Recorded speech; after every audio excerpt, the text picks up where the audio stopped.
బాలీవుడ్ అగ్రనటుడు అమితాబ్ బచ్చన్ హోస్ట్గా వ్యవహరిస్తున్న కౌన్ బనేగా కరోడ్పతి 16వ సీజన్ రికార్డు వ్యూస్తో దూసుకుపోతోంది. ఈ షోలో భాగంగా ఇటీవల ఎపిసోడ్లో ఒలింపిక్స్పై ప్రశ్నను అడిగిన బిగ్ బి తాజాగా power star AP deputy CM Pawan కళ్యాణ్కు సంబంధించిన ప్రశ్నను అడిగారు. అయితే కంటెస్టెంట్ ఈ ప్రశ్నకు ఆడియన్స్ పోల్ ఆప్షన్ తీసుకొని 1.60 లక్షలు గెలుచుకున్నాడు. ఇంతకీ అమితాబ్ ఏం ప్రశ్న అడిగారో తెలుసా?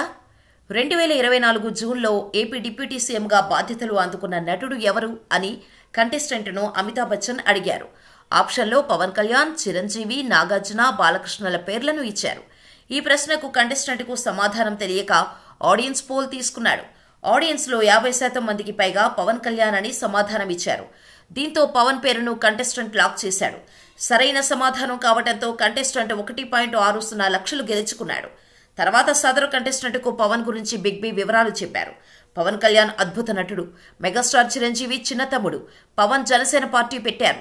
2024 ఏపీ అసెంబ్లీ ఎన్నికల్లో గెలిచి డిప్యూటీ సీఎం అయ్యారు అని కంటెస్టెంట్కు పవన్ కళ్యాణ్ గురించి అమితాబ్ బచ్చన్ చెప్పారు.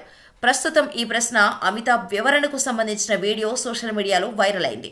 పవన్ ఫ్యాన్స్, జన సైనికులు ఈ వీడియోను తెగ షేర్ చేస్తున్నారు.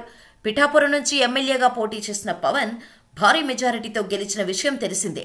జనసేన నుంచి పోటీ చేసిన ప్రతి ఒక్కరూ విజయం సాధించడంతో 21 ఎమ్మెల్యేలు, 2 ఎంపీ స్థానాలను సొంతం చేసుకున్నారు.